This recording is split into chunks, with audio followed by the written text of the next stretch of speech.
Hello बच्चों, let's see the question and here the question is the tendency of halogenation of alkenes decreases in the order chlorine, bromine and iodine. हमें यहाँ पे halogenation of alkene के लिए यहाँ पे tendency given है कि क्लोरीन की जो हेलोजिनेशन होती है फॉर एल्कीन वो सबसे एल्केन के लिए वो सबसे ज़्यादा होती है then bromine and then iodine. Give a reason, हमें पहले तो इसके लिए रीज़न देना है कि ऐसा क्यों होता है and also explain how fluorination of alkanes can be carried out. फिर हमें ये भी एक्सप्लेन करना है कि जो हमारे एल्केन्स होते हैं हम उसका फ्लोरिनेशन किस तरीके से कर सकते हैं. तो चलिए बच्चों करते हैं इस क्वेश्चन को and first of all let's see the key concept for this question. तो यहाँ बात हो रही है बच्चों हेलोजिनेशन ऑफ एल्केन्स की. Halogenation of alkanes. अब हेलोजिनेशन ऑफ एल्केन्स का मतलब क्या होता है? तो बेसिकली बच्चों ये हमारी होती है एक टाइप की सब्स्टिट्यूशन रिएक्शन. अब इस सब्स्टिट्यूशन रिएक्शन में होता क्या है? Substitution reaction. इस सब्स्टिट्यूशन रिएक्शन में होता ये है कि जो हमारे एल्केन्स होते हैं, एल्केन्स, उन एल्केन्स में से जो एक हाइड्रोजन होता है, हाइड्रोजन वो सब्स्टिट्यूट हो जाता है, हाइड्रोजन सब्स्टिट्यूट्स बाय हेलोजन. कि जो एक हेलोजन होता है वो क्या करता है, वो एक हाइड्रोजन को सब्स्टिट्यूट कर देता है जो कि हमारे एल्केन में प्रेजेंट होता है. इसी रिएक्शन को हम बोलते हैं halogenation of alkene. Like for example अगर मैं यहाँ पे एग्जांपल लूँ मीथेन का, मीथेन होता है CH4. जब हम इस मीथेन की रिएक्शन कराएं with chlorine in the presence of sunlight, तो होता क्या है यहाँ से हमारा एक जो क्लोरीन एटम है वो एक हाइड्रोजन को सब्स्टिट्यूट कर देता है. यहाँ पे फॉर्म हो जाता है हमारा CH3Cl प्लस HCl. तो यहाँ पे हुआ क्या, एक हाइड्रोजन जो प्रेजेंट था मीथेन में वो सब्स्टिट्यूट हो गया क्लोरीन के साथ एंड यहाँ पे फॉर्म हो गया CH3Cl. इस रिएक्शन को हम बोलते हैं हेलोजिनेशन या फिर क्लोरीनेशन स्पेसिफिकली क्योंकि यहाँ हमने क्लोरीन यूज किया है. सिमिलरली ऐसे इसी तरीके से ब्रोमिनेशन आयोडीनेशन भी होता है. लेकिन हमसे क्वेश्चन में बोला गया है कि जो क्लोरीन की टेंडेंसी होती है क्लोरीनेशन की वो ज़्यादा होती है as compare to bromination and then iodination. ऐसा क्यों? तो एक्चुअली में बच्चों यहाँ पे अगर हम इस पर्टिकुलर कंपाउंड का एक एग्जांपल लें तो हमारा कार्बन है, ये हाइड्रोजन है, ये हाइड्रोजन है, ये हाइड्रोजन है एंड ये Cl है. तो यहाँ पे जो बॉन्ड फॉर्म होता है वो बॉन्ड फॉर्म होता है हमारा in between carbon and halogen. यानी कि जो बॉन्ड फॉर्म हो रहा है वो कार्बन एंड हेलोजन के बीच में हो रहा है. हम इन हेलोजन को X2 से रिप्रेजेंट कर सकते हैं, हम X से रिप्रेजेंट कर देते हैं.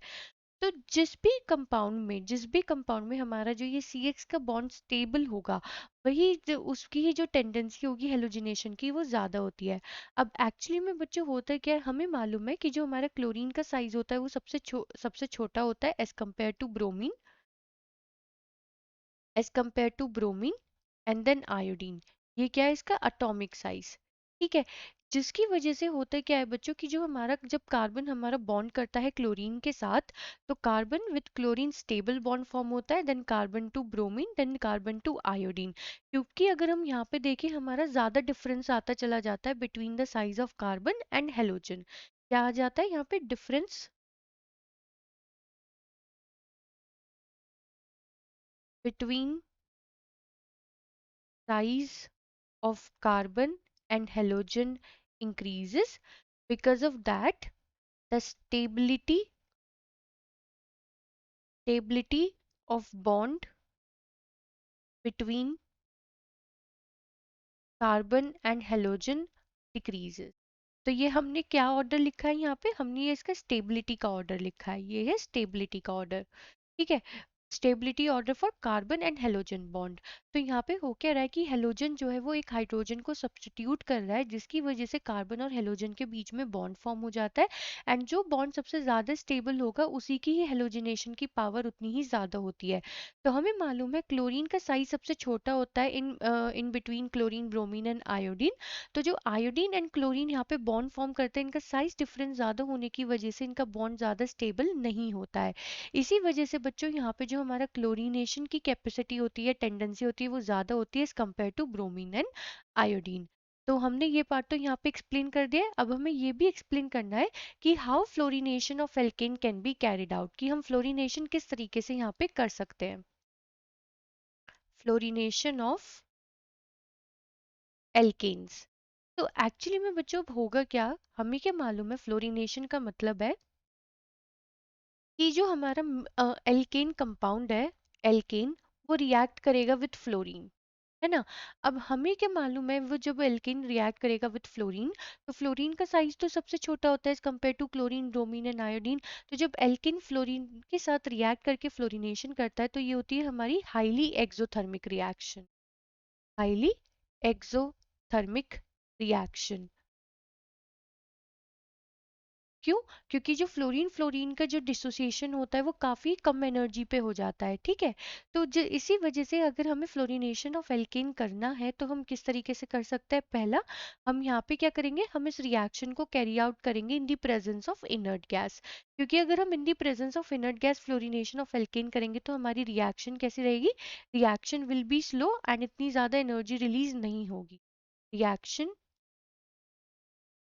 Will be slow. सेकेंड हम यहाँ पे क्या लिख सकते हैं, सेकेंड पॉइंट हम यहाँ पे क्या कंसीडर कर सकते हैं, यहाँ पे जो हमारी कॉन्सेंट्रेशन होगी, concentration of alkene and fluorine, हम इसे क्या करेंगे, concentration of alkene and fluorine should be less. वो भी हम क्या करेंगे, कंसंट्रेशन भी हम इन दोनों की कम ही लेंगे, जिससे अगेन जो हमारी रिएक्शन हो वो स्लो हो। तो अगर कभी भी हमें किसी भी एल्केन का फ्लोरीनेशन करना है तो रिएक्शन हाईली एक्सोथर्मिक होती है, जिसकी वजह से हम क्या सिचुएशंस रखेंगे, एक कंडीशन हम कंसीडर करेंगे इनर्ट गैस की, और एक करेंगे हम फॉर कि जो कंसंट्रेशन ऑफ एल्केन और फ्लोरीन की वो क्या होनी चाहिए, कम होनी चाहिए। तो हमने इस क्वेश्चन के दोनों पार्ट को यहाँ पे क्या कर दिया है, एक्सप्लेन कर दिया है। आई होप बच्चा आपको क्वेश्चन समझ में आ गया होगा। Thank you.